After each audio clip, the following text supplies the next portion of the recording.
Watch Talk Heathen live Sundays at 1 p.m. Central. Visit tiny.cc/YTTH and call into the show at 512-991-9242 or connect to the show online at tiny.cc/callth.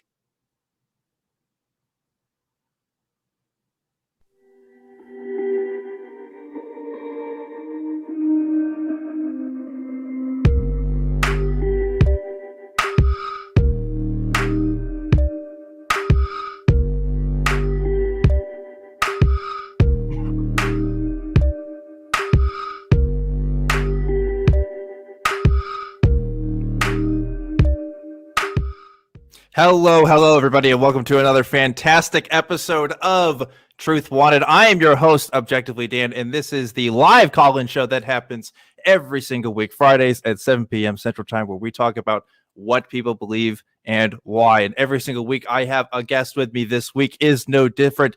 Contesting for my position as the Objectively Dan in this show is Dan Beecher, a host of Thank God I'm Atheist podcast, joining me today.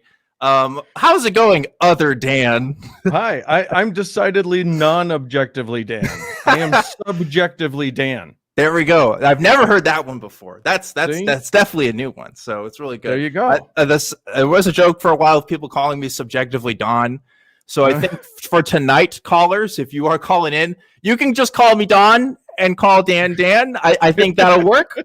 Just so that, because I am going to wonder if someone's like, I have a question for Dan, and we're not going to know who. So I'm just going to say this. I was Dan before you were born. I've been Dan fair. For a long time. That's fair. I'll give you that. But you've never been objectively Dan. That's my claim. Right. That's where my stakes at. So Dan Beecher is an awesome podcast host. You've been in the scene for longer than I have, for sure. I started podcasting before they invented it. Yeah, I think I was a step ahead of them. No, not true. But we are actually, Thank God I'm Atheist is about next month. We'll be celebrating our 10-year anniversary, which is insane. I think what that means is that I am your podcasting great-great-grandfather. I thought you were going to say podcasting daddy. And then I thought this was going to be like a weird, different road. I mean, if it needs to get a little kinky, I'll get a little kinky. We can do what we got to do. As we say around here, that's for Thursday nights. That's for our secular sexuality. On this show, we try to play it. I don't want to say straight, because definitely not everybody that calls it is straight or guests, but it is what it is. So anyway, Dan, you're a great podcast. I've been listening to your work for a long time, but really glad that you get to be here. Unfortunately, you will not be joining us for the full show. So everybody needs to come get your calls in earlier rather than later, because you're just going to be joining us for an hour. We had a bit of a timing snafu. Yeah, but that's okay. We're going to work on it. He's kicking me off, you guys. He understood that we're canceling Dan. Actually, I'm not very good. The problem is I'm just not very good. So we'll only do a little bit of me, and then we'll get me out of here. Right? Yeah, that's definitely what it is. But yeah, so we're going to try to do a full episode tonight. So I'll be hosting that last 30 minutes of it. But please come call in if you haven't yet already with the number below. We'd love to talk to you about whatever you want: UFOs, God, aliens, Bigfoot, COVID. If you got some claims, we definitely want to check them out. So I've got some, maybe I'll call in. I've got a that'd be good. I think maybe not tonight. Maybe on a different night. Okay. Yeah, there might be feedback or something. I think you might have something you gotta do tonight, but I don't schedule your life. You gotta make your own decisions on that. Yeah, that's true. So Dan, I think I've heard you have some opinions on Mormonism, and I'm not sure that's a rumor. Well, I've heard, but I was raised in the Mormon religion, and I don't know if you know this, but that is, I am assured, the one true religion. So is it now? It is. Okay. I was told that many times by many different people. So yeah, sorry everybody, sorry all you other religious people, but Mormonism turns out that was the real one. Huh? Okay. And yet, strangely, I left it. Strange, because the Baptists that I grew up with definitely told me that you guys had it wrong. So I'm a little confused. Weird, right? We might need to go to the library to check this one out. Somebody should figure this out. It feels like you guys don't have your act together, you religious folks. Yeah. It feels like maybe you're all just making it all up. But yeah, I was born and raised Mormon. Both my parents actually were historians in the Mormon Church. Both actual intellectuals, Mormon intellectuals do exist. That's a real thing. And so, but a Mormon, sort of the intellectual wing is a much more liberal side of things. So I wasn't raised in the dark orthodoxy that lurks in here in Utah. And I got to know the church real well. Both my parents worked for the church. And it turns out I don't believe it. So that was a problem. That had to be You resolved. don't believe in the one true religion. I know, it's weird. You would think that I would just that it would be obvious, but it's funny because leaving a high intensity church like that, you can call it a cult if you want to. There are lots of different definitions of cults, so I tend to just say a high intensity church where they take up a lot of your time, demand a lot of your energy and of your time and of your money. For sure. And they do well with the money part. I don't know if you caught that that's $150 some odd $billion organization. Yeah. Chilling with that money. Yeah. It's kind of crazy how I feel like more people are aware of like the Catholic Church being really big landowners. I don't feel like people know as much about the Mormon Church being like gigantic landowners too, you know? The Mormon Church, did you know that the Mormon Church owns 2% of Florida? I think I've heard that. I think I've heard you say that.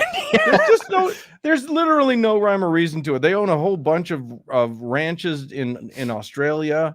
And not even the Disneyland part, the Disney World parts. Right. No, not that. No. Yeah. But I mean, Disney wishes they had the kind of cash that the Mormon Church has. Yeah.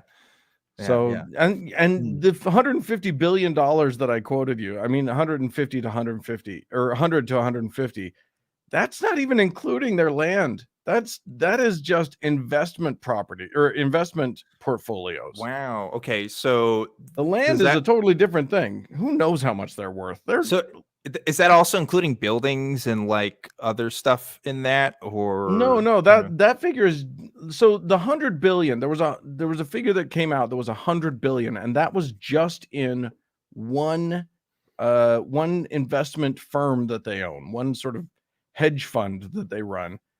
So this one fund had 100 billion, and that's just in like the stock market, in the markets. That's not in like real estate. So pure investment, just pure. Okay. Yeah. Okay. Gotcha. I understand.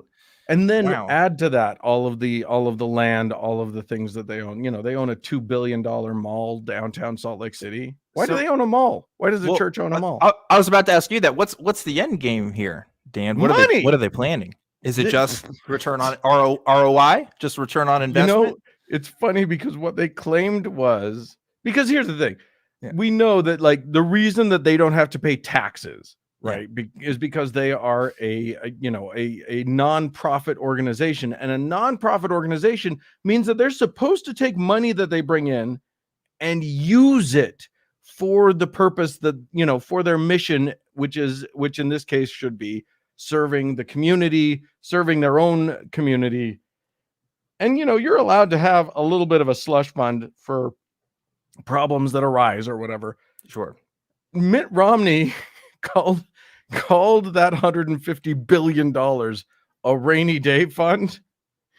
Bitch, that's Noah's rainy day fund. That is a hell of a rainy day. That's a flood fund. For sure. Yeah, that is a diluvian fund right there. Yeah. Wow. So, I didn't know that he said that about those investments. That's really crazy.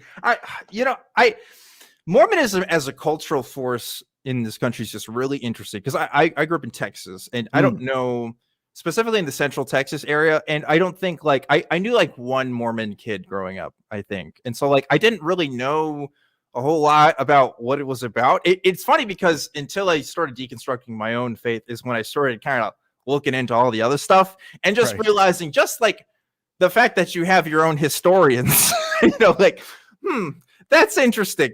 Yeah. As far as like, I wonder what happens when things don't align in Right. certain ways when that comes up. You know, like it's so weird. There's just a different culture and mindset there that you see with other Christian denominations. And I don't know if people outside the US really get that as much either, because I don't know how the Mormon presence is in other countries outside of the US. So, you know, it's fun. One of the interesting things about Mormonism is that it's so centralized. So, you know, if you look at Baptists, there's a sort of loose connection between Baptist churches, but it's not like there's no central organization that can command everyone to do something and they all just snap to.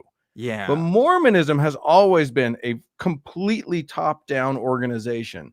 And, you know, they have a prophet who is their, you know, it's God's mouthpiece on earth.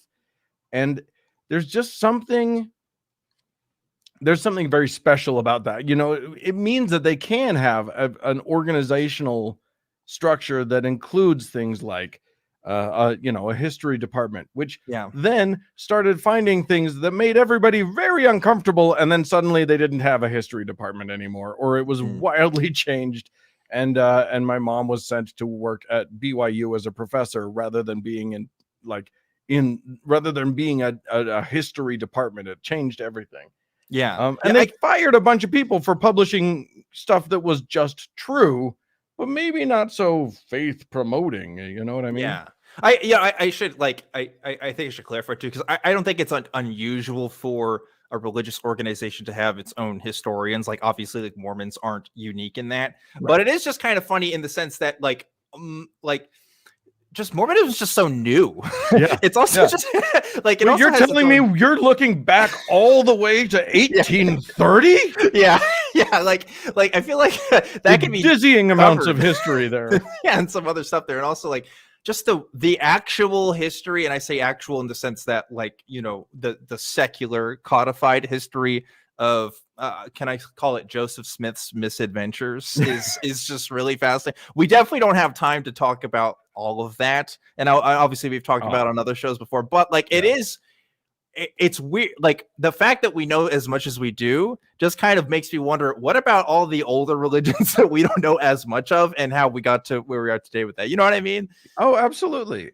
You know, it's funny because Mormonism has their own scriptures and stuff. And so there is extra wackiness to Mormonism, but it's no stupider than any other, you know, regular Christianity. If you read the Bible, you get just as much dumb as if you read the Book of Mormon. Yeah, it might be a little less boring than the Book of Mormon, which I think Mark Twain called it chloroform in print. Yeah. But it's quite a book. I hear, you know, it's quite a book. I don't think I've actually sat down and read it myself. I've only ever heard atheist commentators probably make fun of it in skits and recreations, and maybe I promise you're not missing anything. Yeah, I'm not missing much. Okay, really don't need to read it. It will not help you. I'll wait for well, I'm sure there's plenty of movies. There was a movie. There was somebody had decided that they were going to make the movies of the Book of Mormon. It's a long book. It is a decidedly long book.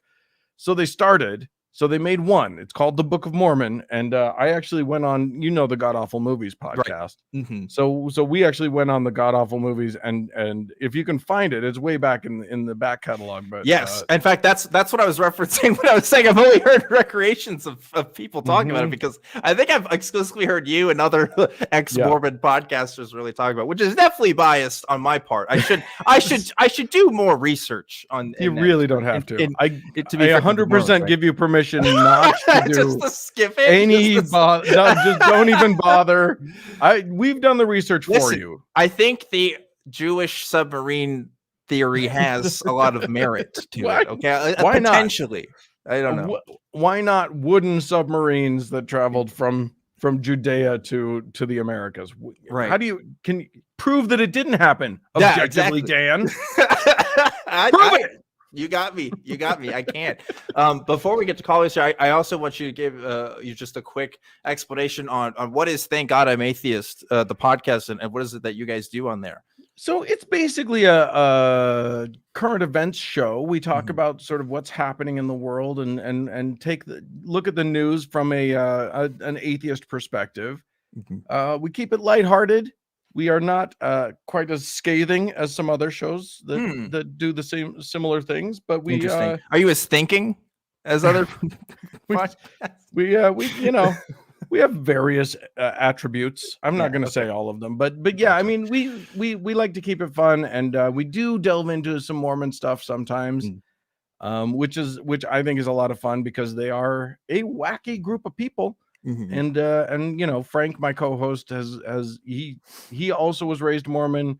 He went on a Mormon mission. I got out before I had to go on a mission, but he went on the mission, spent 2 years in Rome trying to convince Romans. Let me tell you something.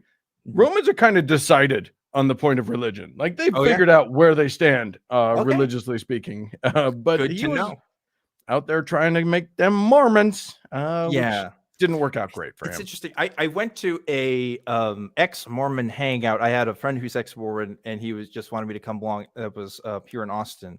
And just the way that the ex-Mormons I talked about their Mormonism was like talking to almost like a war veteran is the vibe that I got. It was just kind of sad, and only in the sense that like I don't know, because you have to go on, like, I guess you don't have to go on missions, but it's heavily encouraged that you go on missions. You got to dedicate just a lot more than the average Christian does to the belief. And I can see how that can take sort of a mental toll when you kind of leave that, They demand everything of you. Yeah. It is, and you don't even necessarily notice that that's what's happening while you're in it.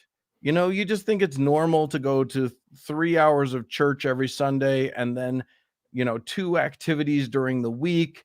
And, once a month you go and you do another thing. And you've also got callings in the church because their entire clergy, it's all staffed with just members of the church. So the guy who's the bishop, who's, that's basically the equivalent of the pastor or the parish priest. That guy has a full-time job. That guy's just a dude in the neighborhood who is called of God to do this job for, 4 years or whatever it is. It's high demand. Doesn't get a 501k. Doesn't get no. You gotta be way up there to start to get your share of the cash. No, that guy's paying 10% of his income for the privilege. Yeah. Wow. That's, I can see how that could be hard, especially hard to leave, especially like after you've been so invested just in that world. So shout outs to all of my ex-Mormon listeners of this show. You guys rock. And thanks so much, Dan, for being on the show tonight. Are you ready to take some calls with me? Let's take them. Okay, cool. Well, before we get to the calls, we always have to shout out our patron of the week, because every single week we love to shout out the folks who donate on patreon.com/truthwanted. You guys help make the show happen. Truth Wanted is a product of the Atheist Community of Austin, which is a 501c3 organization. And I am a volunteer of that organization, which means all of the money that you donate to the show does not go to me, does not go to any of the hosts. It goes towards the full-time staff and just making the show happen every single week, all the equipment and stuff, and just all the fun stuff that we do here as well. So thank you to everybody who donates on that Patreon. And this week's patron of the week is McDishrag. Thank you, Mick. That's hard to say. McDishrag, for donating to the show. You rock. Thank you to everybody who donates. And folks, I'm going to tease it a little bit tonight again, but this time next week, your Patreon money is really going to show. Well, not this time next week. Excuse me. This time next week, I'm going to be announcing where your money is really going to be going towards. We're doing an awesome special event this month, which we're going to have more details on next week's show. So tune in for that when we get to it. Dan, are you officially ready to get to some calls now? A false start there. I fell asleep, but I'm back now. So we're okay. That's good. I'm glad you're ready to take these. So let's go ahead and get to it. First, we're going to talk to someone from the UK. We're talking to Cononthebarber. Cononthebarber, you are live on Truth Wanted. What's up? Hey, Dan and Danner. We got two Dans. Like I said, I'll take on the moniker of Don tonight. I think that's only fair. So you're Don, and he's Dan. Okay, cool. Yes, we'll do that. I mean, how are you guys today? We're doing good. How about yourself? Fine, thank you. Not bad. Awesome. What do you got for us? Well, you might remember me, Dan. I emailed you a few weeks ago about sentientism, aliens, and the future of humanity. Yes, I do remember your email. For context, for those who don't know, or maybe you want to explain what sentientism is, so we can kind of get everybody on the same page here. Okay, yeah. So sentientism really is the idea that all sentient life should be given equal moral consideration and value, which includes all animals, including humans, aliens, potentially artificially created sentient beings as well. So that's the kind of so that includes. I mean, I myself, most sentientists are vegan, as am I, and I think that's the sort of basis of it. So it's kind of like humanism, but for all sentient beings, I suppose. How do you determine what's a sentient? How do you determine what's sentient and what isn't? It's a great question. What do you think, Conan? Yeah. Okay. Should I say Conan, by the way? It's got two O's. Yeah, Conan. Okay, cool. All right. Thanks. So, I mean, I would consider a sentient being is a being that has the capacity to suffer and has the capacity to experience itself subjectively. I suppose that's my loose definition. And how do you know when a being other than a person can do that? Well, okay. So I mean, if you take an animal, a non-human animal, and you poke it with a hot iron, it's gonna jump away from it, and it's gonna probably make some noise and feel pain. So I feel that's a good indicator. Do you know that some plants can do that too? You can see plants recoil from injury as well. Yeah, sure. Yeah, I think that's probably correct, but I don't know if it's just that. I think there's probably more to being sentient than just feeling pain. Yeah. So I suppose, I think I think that's probably something that we still need to figure out. I guess what is a sentient. I agree with you, Conan. So if you follow me on Twitter, I've kind of adopted this label for myself as well, for a couple of reasons. Since I kind of started doing the vegan thing, I've been a lot more interested in animal ethics and what that looks like.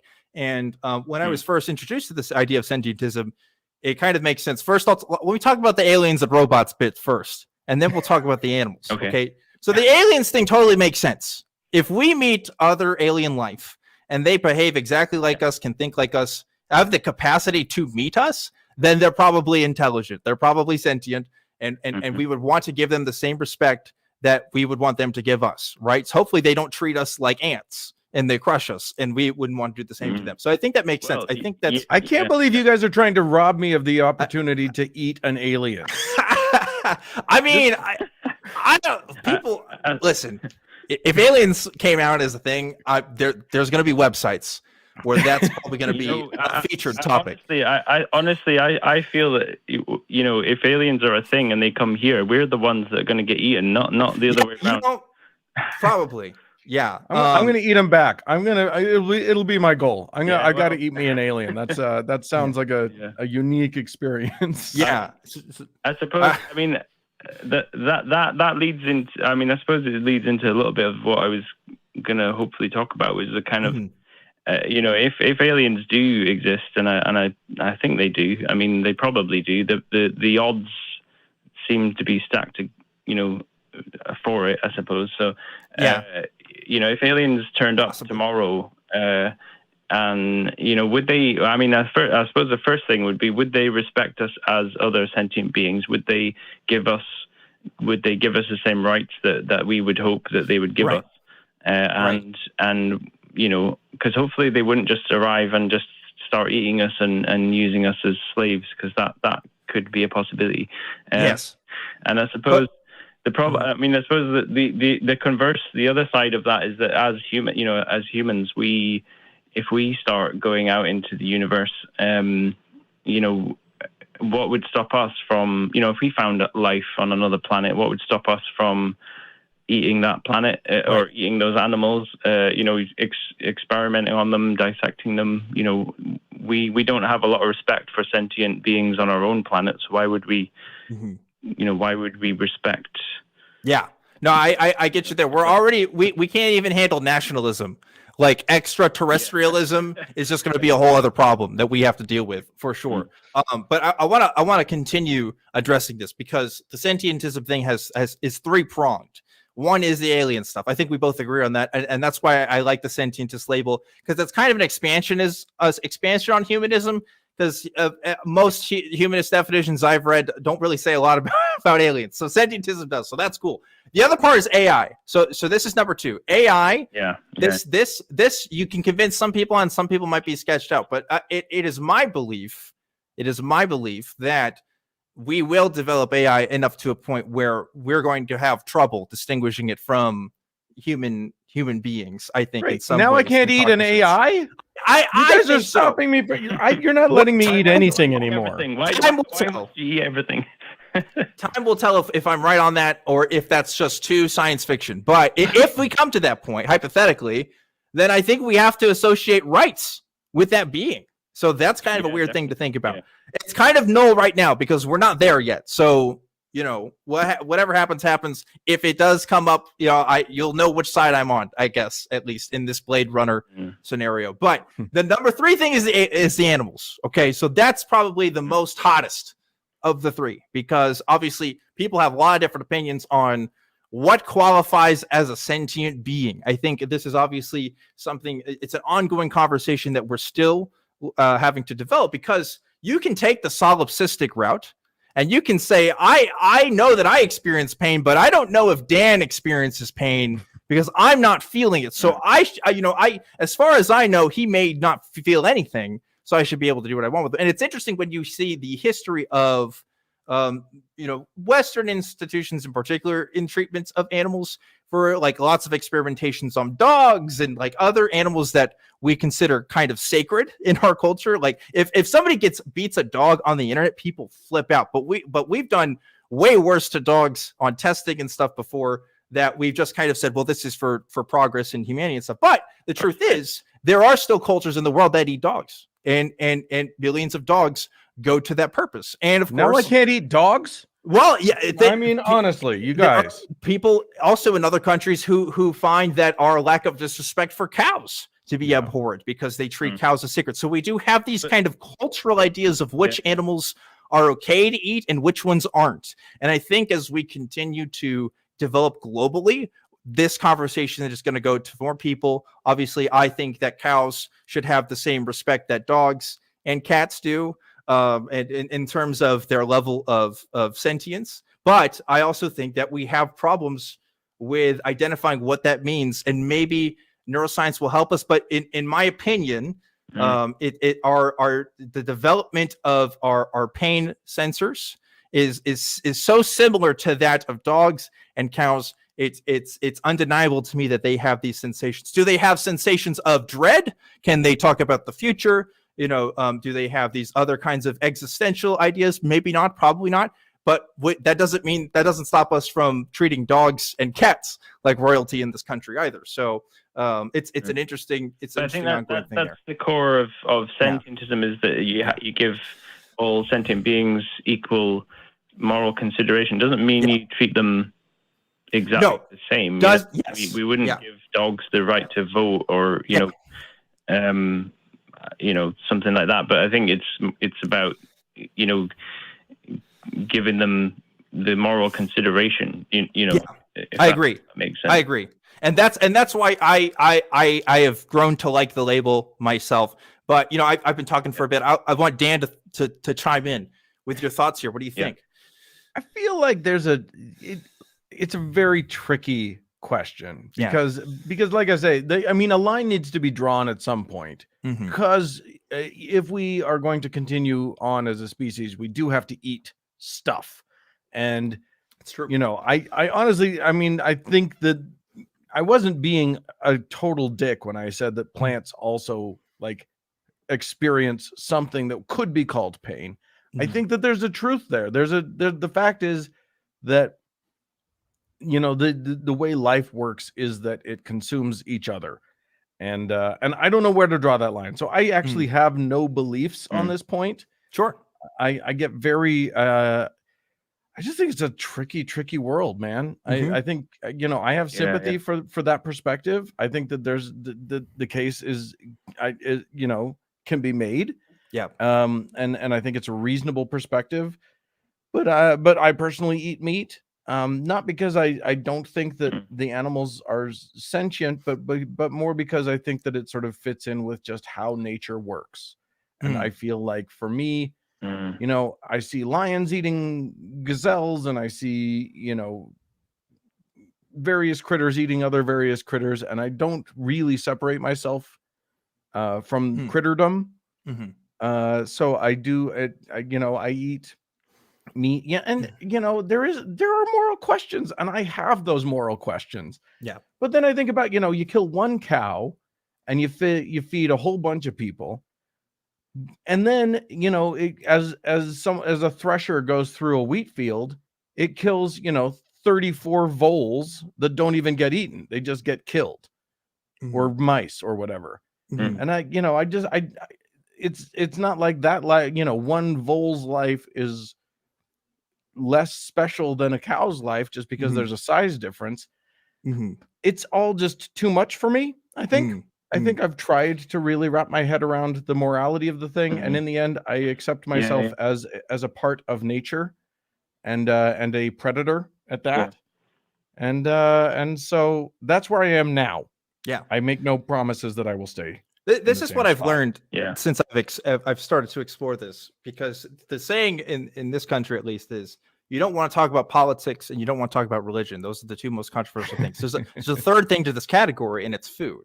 I've found that when you talk about people's food, the same kind of mechanisms of defensiveness that come up, and I'm not talking about you in particular, Dan. I'm just talking about it in general. When I have these conversations, I find myself in that same place where, like it's a challenging thing for people to deconstruct it, and people feel very seriously about this topic. So I personally enjoy talking about it now that I've been able to kind of read up more about it, and oh sure, now that you're a vegan more. and you can take that's right snooty high road. Yeah, you're happy to talk about it. I'm a bad vegan right now. I have not been following as probably as well as I was this time last year.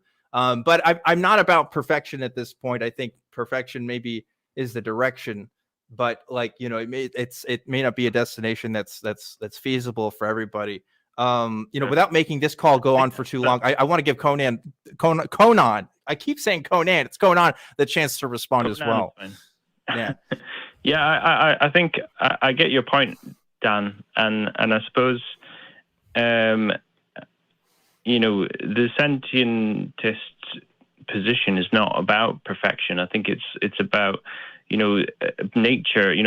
Being part of nature is not about zero suffering or zero harm. It's about we're at a place in our technology and our abilities to provide for our own diet and our own needs, that we can get to a position where we can reduce it to a much lower level. There's a huge difference between farming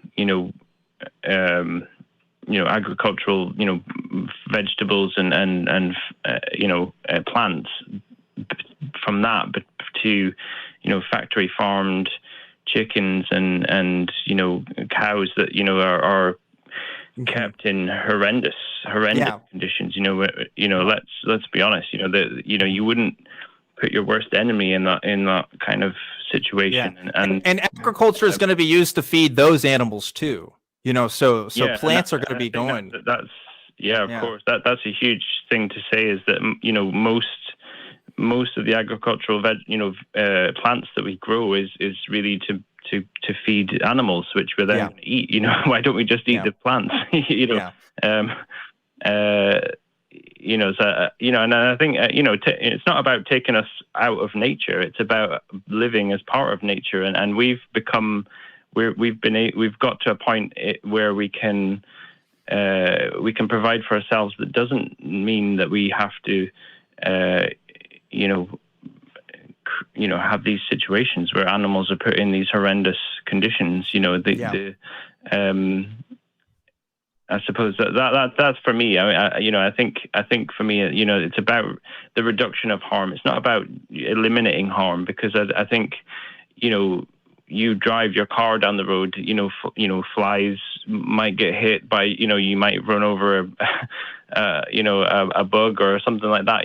There's never going to be a situation where there's going to be zero harm. But I think, trying to bring it to a point where you can at least reduce it to, trying to get suffering to a minimum is the goal, I suppose. That's where I'm coming from, I suppose.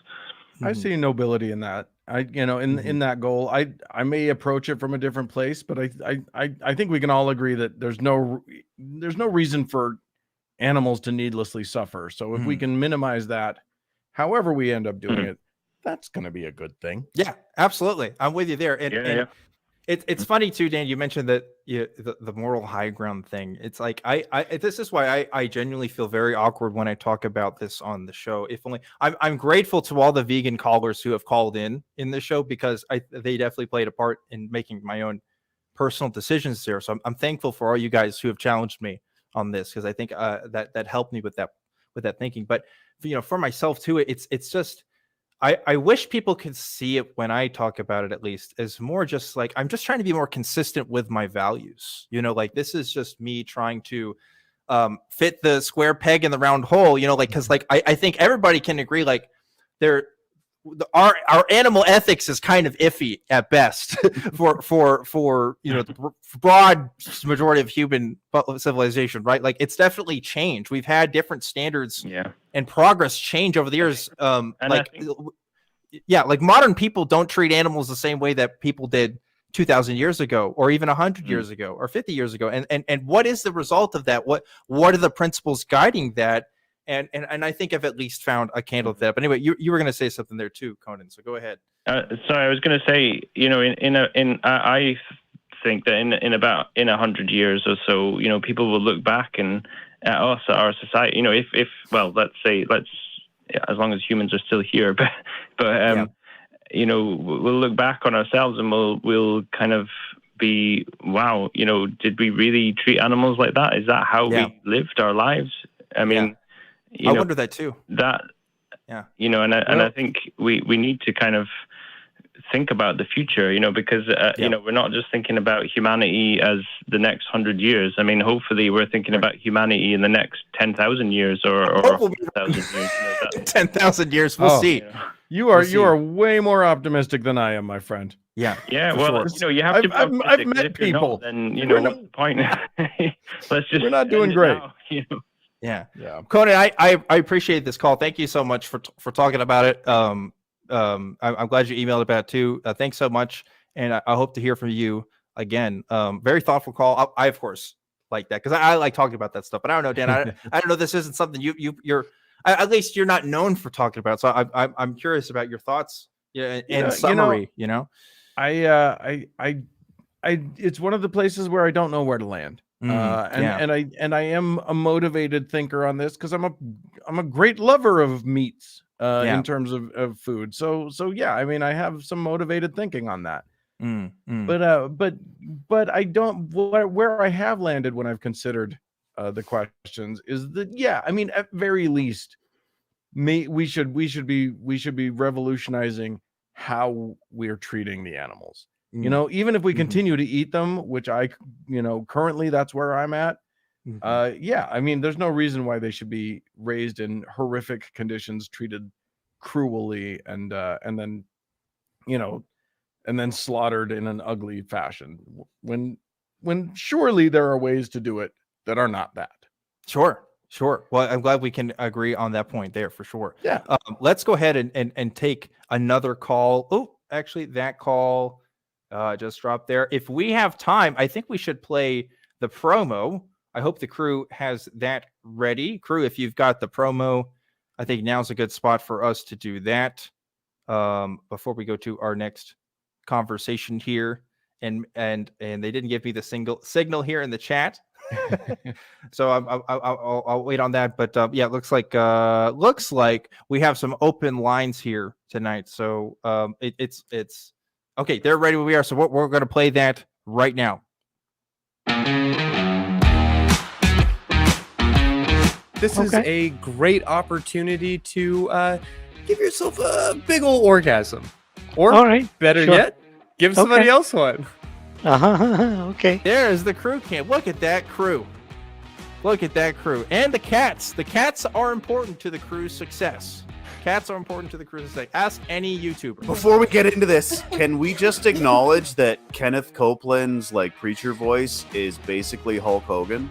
Right? And he's so it's small. Hulk Hogan. Hello, and welcome to Talk Heathen, the show that takes a long, deep sniff from the sweaty armpit of theism and gags mildly before dousing it with the deodorant of logic and reason. Gosh, it almost makes it look like I say a lot. But, Those make me so happy. I liked it better when I was dialect. So I just want to say, Shannon Q, we miss you, and vagina.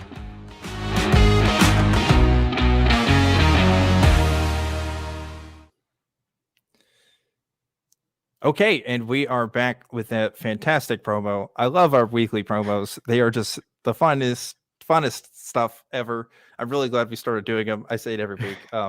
But yeah, really good stuff. We have some open lines right now, Dan. I told you I was poison. I told you I was a bad idea to have on this show, man. Nobody wants to talk to me. I want to talk to you. In fact, I want to talk to you right now because I'm like I said, I've been a fan of your work for a couple of years now. And I really enjoy the content you've made. Can you tell me, in your opinion, for all of us nomos out here, never mos, what's the wildest thing you've learned since becoming an ex-Mormon about the Mormon church? Is there stuff that sticks out to you that you wish more people would know? Okay. So there are a few things. There are historical things that I think are fascinating, that are things like people tested Joseph Smith's prophecy in a number of times, and he failed all these tests, and he was very clearly a con man. Did you know? Oh, here's a good thing. When I was in Frank and I, it's funny. 9 years ago. We were 1 year into the show, which felt like forever. We thought we had done so much back then, which now looking back is crazy. But we went on a road trip through the South. We went through Texas. We went through we did a whole big swoop through the South. And one of the places that we stopped. Wait a minute, where was I going? Oh, this is why you don't podcast with ADHD. It's not good. We stopped in Independence, Missouri, which was one of the places where Mormonism sort of centered itself as it moved around trying to find a place where it wouldn't get where the locals wouldn't want to destroy them because they were very bad neighbors. And in Independence, Missouri, there are places where you can stand and look at multiple offshoots of the Mormon church because it's split a whole bunch of times. There have been schisms throughout their history, their very short history. So there's what used to be called the Reorganized Church of Jesus Christ of Latter-day Saints. And that was the one when Joseph Smith was killed, he had said that his son would be the one who was the next prophet after him, but he was 12. So they weren't ready for that. So the son's mother, Emma, because as you know, Joseph had a few wives. That wasn't the only wife, but Emma Smith, his first wife, decided that yes, the son would be the heir to the throne, as it were. And then when Brigham Young took over for most of the saints, she took a whole bunch of them, and they became the Reorganized Church of Jesus Christ of Latter-day Saints, which now is called the Community of Christ. And you can stand there and you can see Community of Christ is there. The sort of what the Brighamites, the Mormon church that I grew up in, is over on that corner, and then over on this corner is the Church of Jesus Christ of Latter-day Saints temple lot, because they happen to be the curmudgeons that owned the lot that Joseph Smith said there was going to be a temple built on. There's never been a temple built on it. And over there's the ones that broke away when the RLDS church decided to ordain women to the priesthood. It is like there's like 10 or 12 different Mormon offshoots within a 5-block radius. It's amazing. So I love that. Wow. Yeah, I knew there were some offshoots. I didn't realize it was like a dozen different ones. Oh, it's been hundreds. It's been literally hundreds. I mean, the most famous ones. Yeah. Over the course of the century and a half, almost 2 centuries. But obviously the most famous ones are the ones who stayed polygamist after the main Mormon church stopped doing it. So they're the ones that ended up we ended up shuffling them off to you guys in Texas. But right. So that that's the most famous one. But that's fun stuff. I actually wanted to at one point to make a documentary about the many different kinds of Mormons that there were. So that's one thing. But there are more fun, sort of more modern things. I just barely learned a fact about Mormons that delights me. Tell me. So down in Provo, Utah, which is where BYU is, that's the Mormon church-owned Brigham Young University. Mm-hmm. And I use the term university loosely. It's a real university. They probably could lose their accreditation if anybody looked too hard at a few things, but it's a real university. But they have very strict rules about, they're kind of like an Oral Roberts or a Liberty University, in that they have very strict rules about no sex and no blah blah blah, and they're very controlling teenagers and 20-somethings from having sex. Come on, that's going to work great, right? But one of the things that has happened is that people look for loopholes. Oh yes, like what? Okay, I know what you're talking about. So, yes, please go on. For a long time, I've known about a thing that they call soaking, right? Which is where he puts it in, and then they don't do anything. Yes, because the Lord's vision, like T-Rex, is based on movement, right? Yeah. And if they don't go back and forth, then it's not sex; it's just lying there with penetration. Sure. But what I didn't know about was a thing that apparently is newer, which is that they do that, they soak, but then they have a friend come in and jump on the bed so that it bounces them, so that they're actually like having some motion happen. Yeah, but they can't be held responsible for it. I saw a TikTok on this, and I'm actually glad you're bringing it up, because this is a good question to ask, because I don't know if that's true or not. I don't know if that's something that somebody just made up and thought it was funny. Is that, like, to your knowledge, how legit is that? How legit is the soaking stuff too? Is that really legit? I totally believe it. I mean, it is just, the Mormons are so. Listen, I have had friends that I'm acquainted with talk about how, in order to get around the prohibitions, they would have anal sex rather than vaginal sex, because somehow that was, and they don't know anything about anal sex. It's just a very horny guy who just came back from his mission, who has a pretty girlfriend.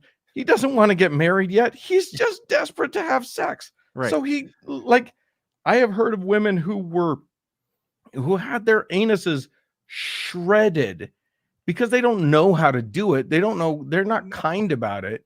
But they just needed to get around the whole, you're not allowed to have sex. So what can we do to kind of game the system and blah? It's a shit show down there. Wow. It's a disaster. I guess, do they, this is going to be ignorance on my part. Yeah. Is there are Mormon school, like high schools and stuff too, right? Well, I maybe every high school in Utah is a Mormon high school. Like, Okay. Not fully, Gotcha. but Well, 'cause, you know, like, especially there's like private Christian schools and stuff. Are there private Mormon institutes like that? there have been, Okay. but it's not a common thing. Okay, I was just wondering, like, if the sex ed there is going to be, uniquely different, in Look, the Mormon curriculum that it is in the secular public school. Mormonism controls Utah's politics and also like Idaho's politics and some of the surrounding states so dramatically that basically all the schools in Utah might as well be Mormon schools for how conservative they tend to be about sex ed. You're not going to get real sex ed in Utah, not from the schools anyway. So yeah, forget it. People grow up thinking that, I've literally heard of girls who thought they couldn't get pregnant if they kept their shirt on. What? I don't know where they come up with that stuff, but the point is they're not educated. That's a new one for me. I haven't heard that. Sadly doesn't surprise me though. Gosh, the state of sexual education in this country is really astounding. It's really great. But I know you are going to have to go in just a bit. But we do have one relevant call that I think we can take really quick before you have to dip tonight. And then it's just going to be me on the line here. We have Mark calling in from Oregon who wants to ask you a question. Mark, you're live on Truth Wanted. What's up? Hi, I'm Mark. And I was just wondering, Dan, when Mormons talk about, do they believe in aliens, and do they think aliens are Mormons who have gone on to procreate on their own planets? Mormonism, that's a great question. Mormonism has a really interesting space theology.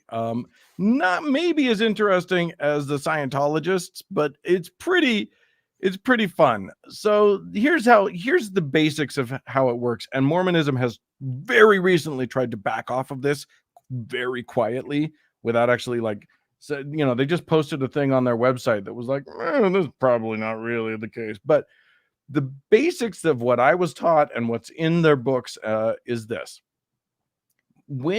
So Joseph Smith said, as man is, God once was, and as God is, man may become. And that's because the theory is that if you're good in this life, you can become exalted in the next in the afterlife, and you can become a god. And then the theory is then you can create your own worlds, and you can create your own planets, and you can be God over all of that stuff. And it doesn't take any extrapolation to say that if God once was as we are, that means that there are billions of other gods out there over their own universes or their own, parts of galaxies, or however, who knows how much space and time is delineated to each god. But there is definitely a theology that there are, many, many gods. They don't talk about it this way, but they're definitely a polytheistic religion. They just think that we have one God, and then, other gods are for other universes or whatever. But God, our God, lives on a planet somewhere out there, which is either the planet or the star that the planet is circling is called Kolob, which if you're a Battlestar Galactica fan, you'll recognize Kobol was their thing. That was written by a Mormon. This is a crazy little wackadoo thing that he was doing there. But yeah, so yes, there is a space theology. Mormons, they don't talk about aliens in church. That's not something that is part of the handbook that goes out. But they do believe in them because they have to, because that's when you take their theology to its logical conclusion, there have to be beings in other parts, far reaches, because there are all of these other gods out there. So they do believe that it's in universe that they're on these other planets, or is it like I don't know? It's never gotten that specific. Okay, but what here? If in case you need to understand, Joseph Smith and Brigham Young, those were the first two prophets of the church. Their understanding of space and how it all works was such that both of them were entirely convinced that there were men. I'm not talking about like aliens. I'm talking about men on the moon. Yeah, that's what Joseph Smith said. They were about 6 feet tall and they dressed like Quakers.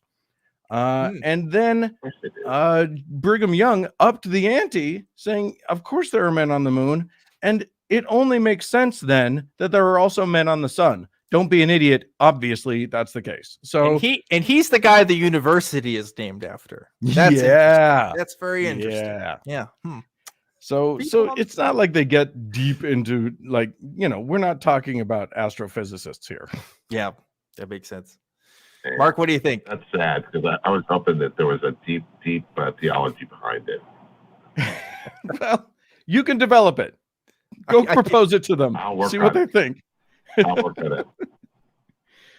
That's really, really interesting. Well, Mark, did you have any other comments, questions, concerns before we wrap up this call? No, I appreciate the information. I was asked by Mormon missionary kids, and they have no clue. And I wanted to hear from the horse's mouth, so I asked Dan.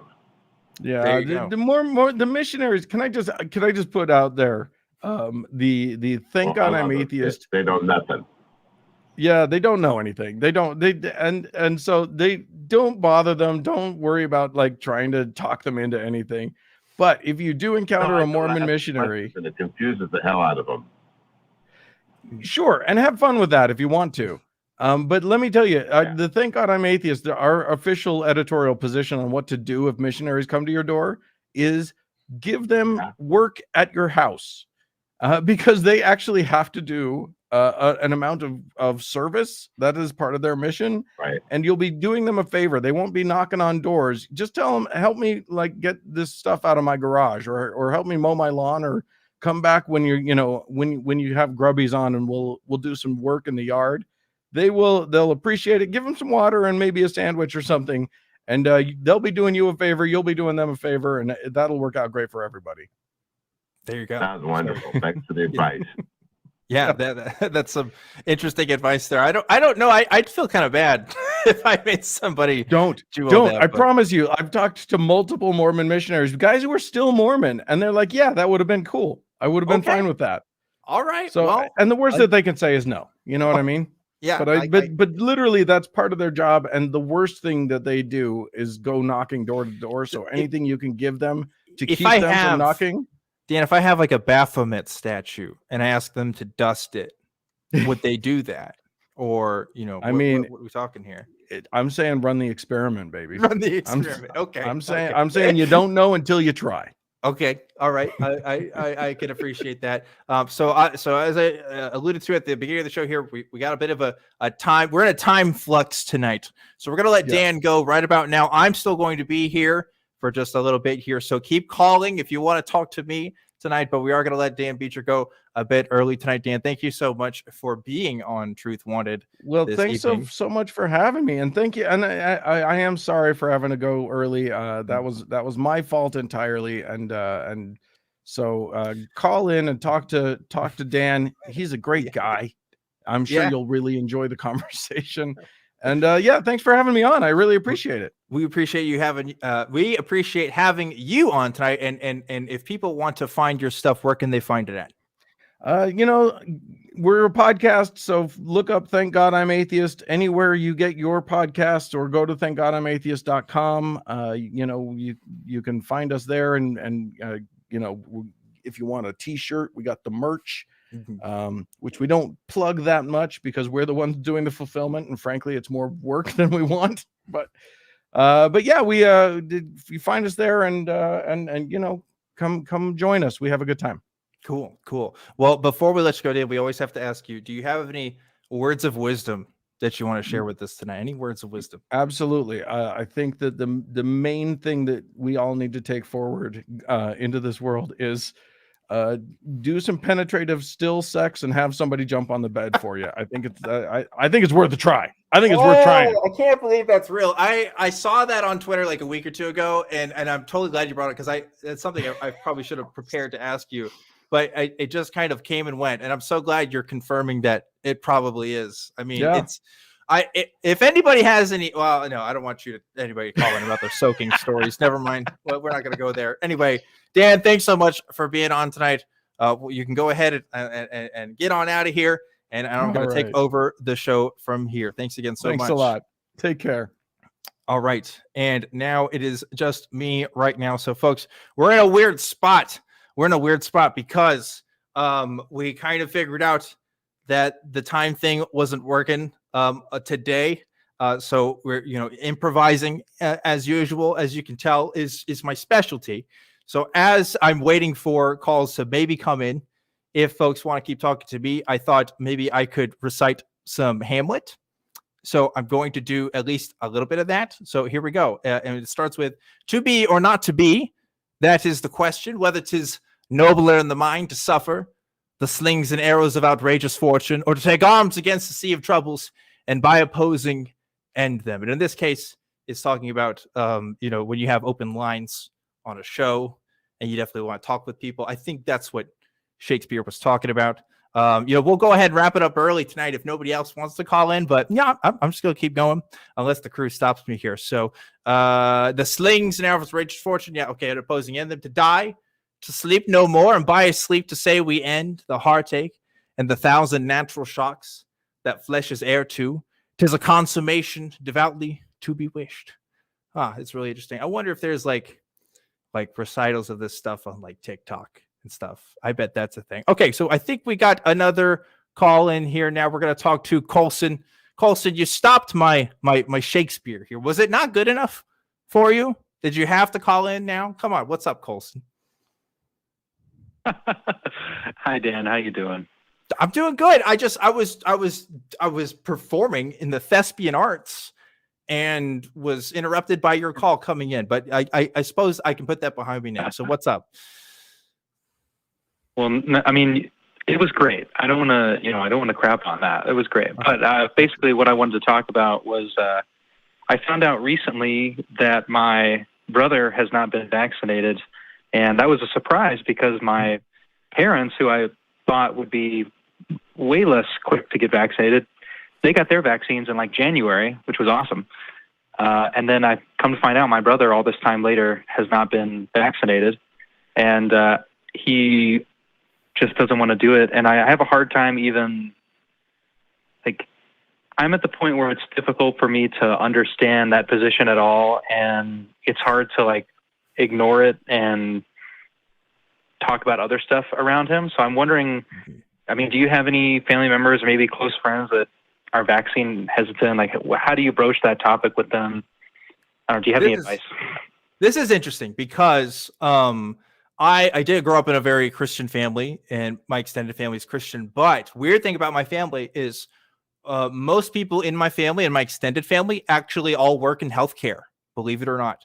So when it came to claims about evolution, when it ever came to crazy medical stuff, my parents and family have never believed in any of the nonsense stuff because they just have that education and that background, which is really great. In fact, I have family who's been responding to the code blues when they have to take care of these COVID cases and stuff in these hospitals, so that they're very aware of the problem with the vaccine hesitancy. So thankfully, I haven't had to deal with that in my personal family. I have had to deal with that in my workplace. My workplace does not have a vaccine mandate policy, and they do have a mask policy, but it is not always enforced.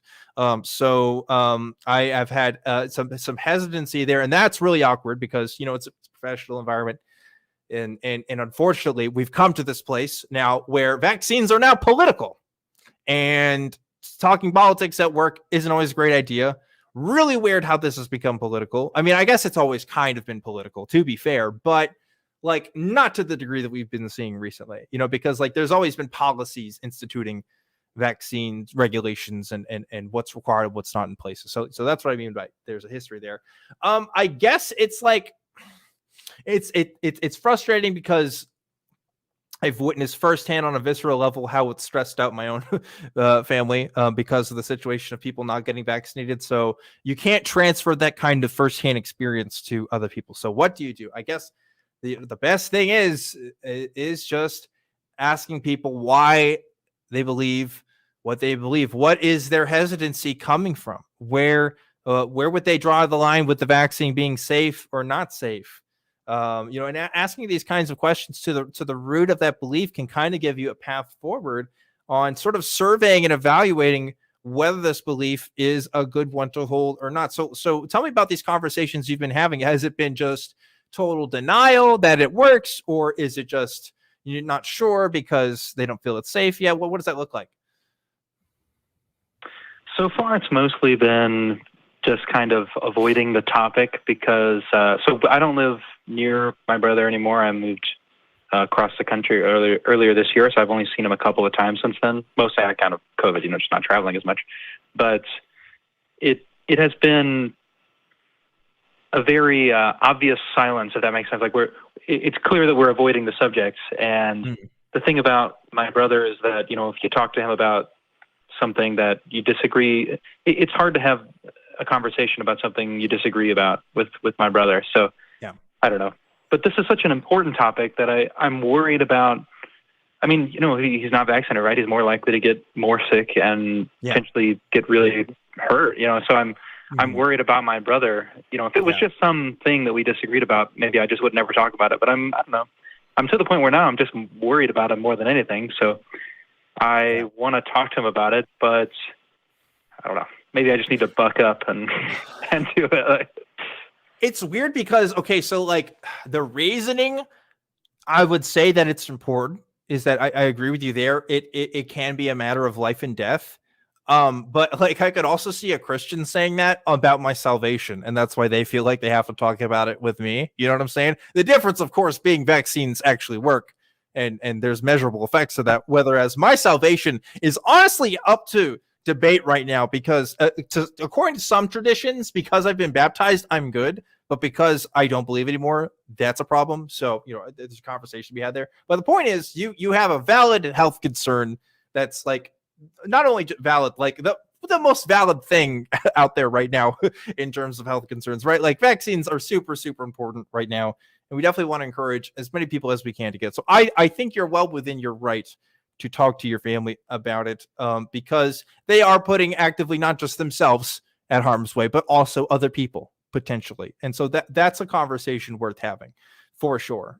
So I would say you should feel encouraged to have it if only for that reason, right? That it's not just about him and what he does with his life, but also the people around him. And that because he's a family member, like you have the best opportunity to talk to more than most people on earth. If I talk to your brother, what the hell is he going to care about my opinion on things? He doesn't know me. But if you know him, then there's a difference there. And talking to your family about this stuff, while it can be nerve-wracking, also can give you insight that you otherwise wouldn't have. So I would say, like, I would just throw it out as a concern and just say, hey, I've been really interested in this situation with the vaccines, and I know that you haven't gotten it yet, and I'm just wondering, what is your reasoning there?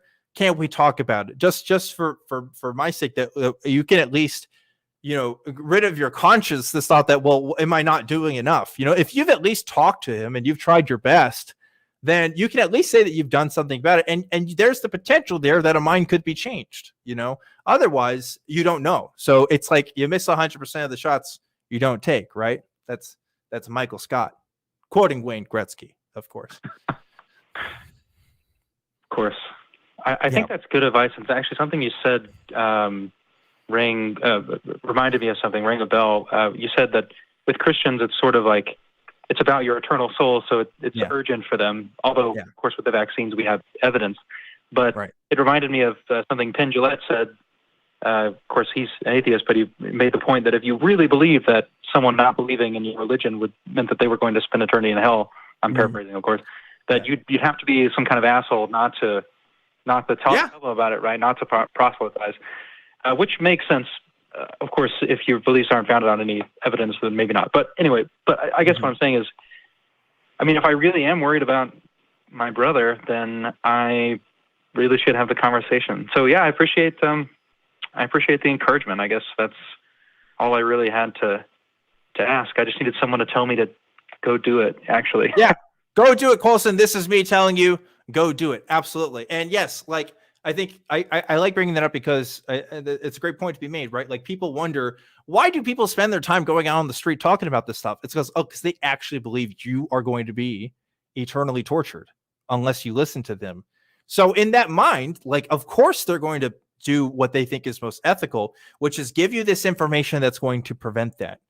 And in a similar sense, we're doing the same thing. Again, the difference being, vaccines are real, right? Salvation, probably not, at least not the Christian one. But that's neither here nor there. The point is, you do have an ability more so than other people to make that change to happen. So I would say, yes, go for it.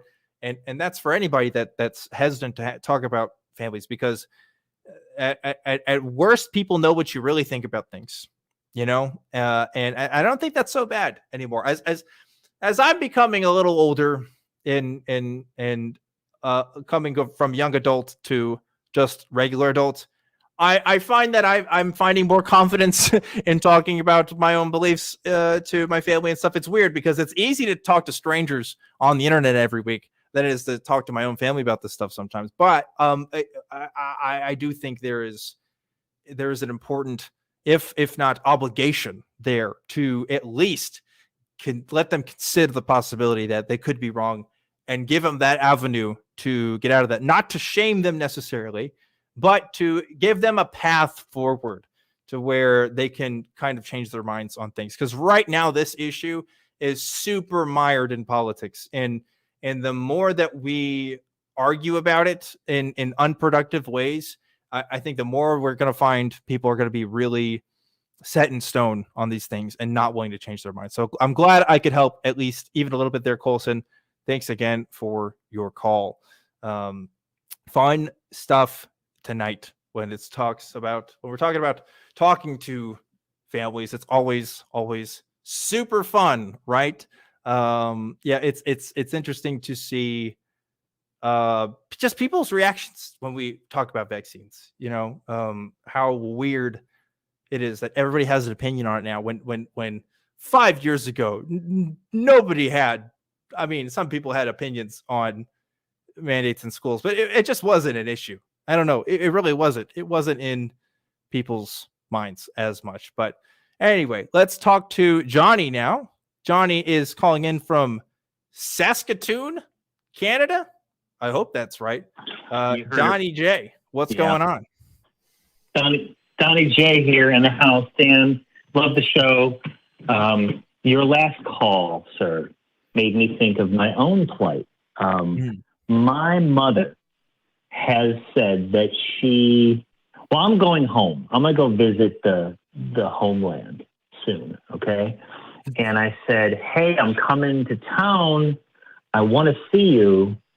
Please send me a picture of your vaccine card.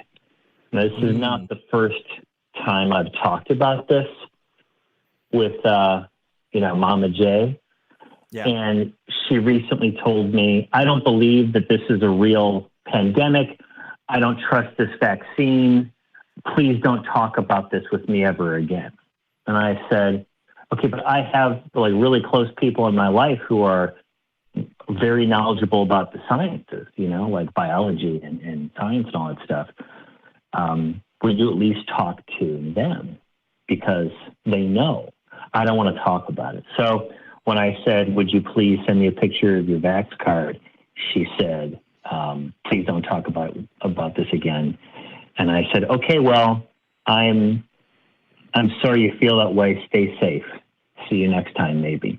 And I've made it pretty clear over the course of maybe a bunch of conversations that this is my line in the sand, So do you think, Dan, that that's, and I have tried to have this conversation, can we talk about the science of it? Can you tell me what your concerns are about the vaccine?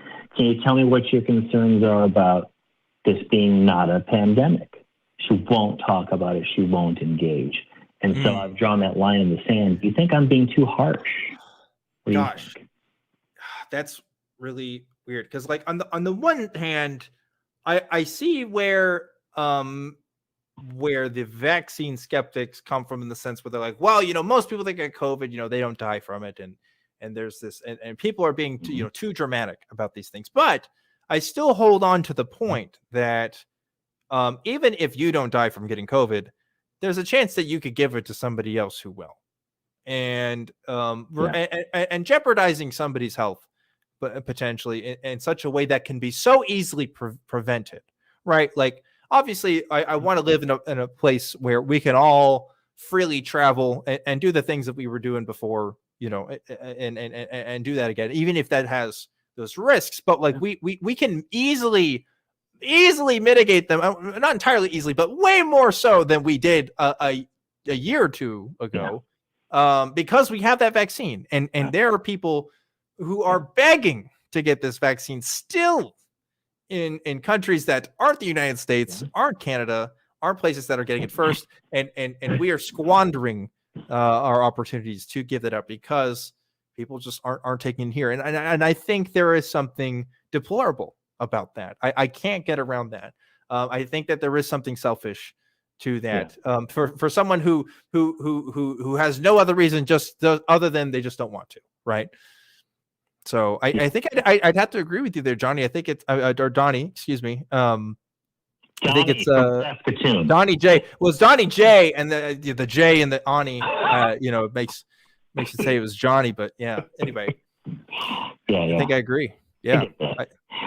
Well, can I add to that too? I've got a friend in Austin, a brilliant printmaker, artist, hardworking person, right? And she's got an undiagnosed autoimmune disease. Okay. Yeah. And she's in and out of the hospital, right? And I'm worried. And she can't get the vaccine. And so when I hear about my mother, right, not getting the vaccine because of, quote unquote reasons, it infuriates me, because here's a person who's trying to just live. And it's not just that one friend. It's, who knows, tens of thousands of people who can't, for one reason or another, can't do it. And, and what kind of research are people like my mother doing? Sitting on the toilet, scrolling through the internet, listening to, anti-science trolls? It's infuriating. It's not a matter of being, to me, it comes down to selfishness and willful ignorance. And I get having concerns. Then go into it. Go to the experts. Go to where the information is and figure it out. And so to me, it's just one of those things where I've been told, like, we're being too harsh. If you keep talking to her, you might have an opportunity to change your mind. I'm like, yeah, but I've tried, But yeah, I'm just venting at this point, Dan. I hear you. But there's a lot of us out here, we're dealing with it, and some people are like, well, I just don't know what to do. I know what I'm doing. Cutting her off, and maybe that'll be a factor. It'll be like, well, I want to see my son again. But it's ugly. That's the world we're living in right now. These ugly. It's almost like I don't want to say like a civil war, but it's like it's dividing families and friends. Absolutely. It is ugly. And I don't want to see it either. And I think that's what, and to touch a toe in politics, because I've heard this recently, a criticism from my family of saying, well, people on the left, they're just so divisive and they want to divide people. And I think there's a difference between wanting to divide people and, standing your ground for something that you can defend. Right. And everybody has to have limits on these things. I think it's quite reasonable for this to be a limit, and it's unfortunate that has to be the case. But otherwise, if we don't stand for something, that we don't stand for anything at all, right? It's one thing for you to be a progressive Christian, but if you're going to a church that uses its funds for conversion therapy camps, you're still contributing to the problem, even if you're open-minded about it. You know what I mean? So it's actions, even over beliefs. Obviously, beliefs inform actions, but there's a consequence to the things that we do. And there's a consequence for inaction as well. And this is a great example of that, is people choosing not to get something that is ultimately going to protect them. For the vast majority of people that take it, is going to ultimately protect them from this disease and causing harm from other people. And I think it really says something about people, at least in this country. Yeah. That somebody brought this up too, like the conspiracy stuff to it. It's like, this is like people pretending this isn't a worldwide thing, that somehow the American people are only affected by this. Is affecting everybody. To say that this is something that certain people in our government or in somebody else's government want to do to control us or do whatever, I think is almost just a denial of wanting to see the real point of it here. And the real point of it here being that people are selfish and they don't want to do what other people tell them to do sometimes. And people are saying you should get this vaccine. People don't want to listen. I think that's it. I think that's it for a lot of folks. But anyway, Donny, I appreciate you calling in with that tonight. I hope this was a good venting space for you. Thanks again for calling in, and I hope things with your family go well. And with that, we are about at the end of the show here. So I want to thank everybody for watching tonight's show. I know it's a little bit weird, a little bit different, a lot of solo time from me, which is fun, and a lot of acts of theater tonight, which is great. I will do a full. I don't know why I pulled it up on Google, because I didn't have the confidence, but I actually have most of that soliloquy memorized. I should have just went for it. But anyway, maybe I'll have other chances to do something like that again. I want to give a special thanks again to Dan Beecher for being on earlier. And I also want to give, again, a special thanks to you guys for watching. This is Truth Wanted. There's a couple different ways you can support this show. One of the ways is through Patreon. So thank you to everybody that donates on Patreon. Again, all that money goes towards making this show happen every single week. So thank you guys for doing that. Another way to support the show is through our memberships. You can click that join button to become a member. It's really, really cool. You get cool little emoticons and stuff, and it's pretty easy to do. So definitely do that, and donate as well to our organization. It is a cool thing to do. Another way to support the show is through our merch store. We've got merch. It's coming to be that hoodie season again. Girls, gals, and non-binary pals, and boys too. So definitely check out the hoodies. The Truth Wanted hoodie is spectacular. I got mine. I plan on wearing it again pretty soon. It's awesome. I also want to give you guys a chance to check out our Facebook group. We've got a Facebook group for the fan group as well, for everybody who likes to check out all of our posts on there. You can also find the show on iTunes, Spotify, and wherever else you get your podcasts, and on YouTube. So please be sure to like and subscribe and leave us nice reviews. We really appreciate that. There is not going to be an after show tonight because Dan isn't here, and it's just going to be me. So we're going to leave that to next week. And if you want to follow me on Twitter, you can do that at ObjectivelyDan. Then you can email the show. It's truth@atheist-community.org. Folks, I want to remind you, I got special stuff coming up this month.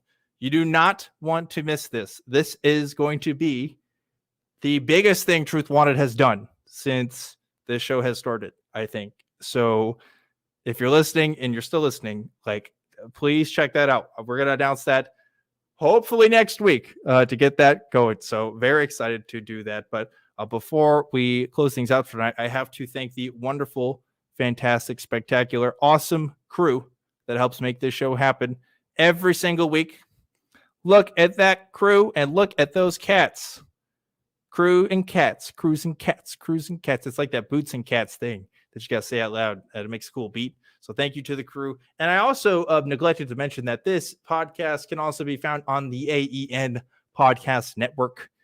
So that's really important. You can check out all the other shows: Atheist Experience, Talk Heathen, Secular Sexuality, Nonprofits. We got a bunch of shows on here that you should check out as well if you like this one. So normally this is the chance for me to ask my guests what their words of wisdom are. So I let them kind of close things out. But I guess I have to give the words of wisdom. So, okay, let me think about this. What are my words of wisdom? Be kind if you want to. You don't always have to, but you probably should. Okay, I think that's pretty good. Send off. Nice message. Pretty PC. I think we can all work with that. Okay? Okay. Again, my name is Objectively Dan. This has been Truth Wanted. Thank you guys for watching. Remember to always keep wanting the truth, and I'll see you next time.